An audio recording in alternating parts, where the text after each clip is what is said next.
Idol, anong pinagkaiba ng mga kabataan noon sa kabataan ngayon? Kabataan noon, kumakaway ka kapag may dumaraang eroplano. Inaantay maubos ang tubig sa tabo sa ulo.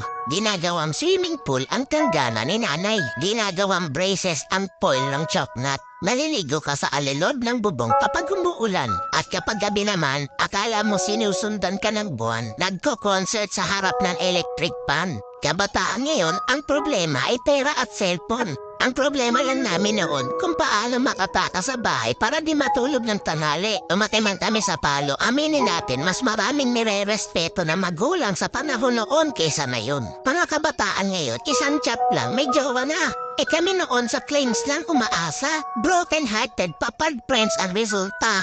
Mga kabataan noon, ang dami ng alam na trabaho. Kesa sa kabataan ngayon, tamad na, puro pa gadgets, di pa mautusan. Minsan nagiging ibon, minsan nagiging paniki.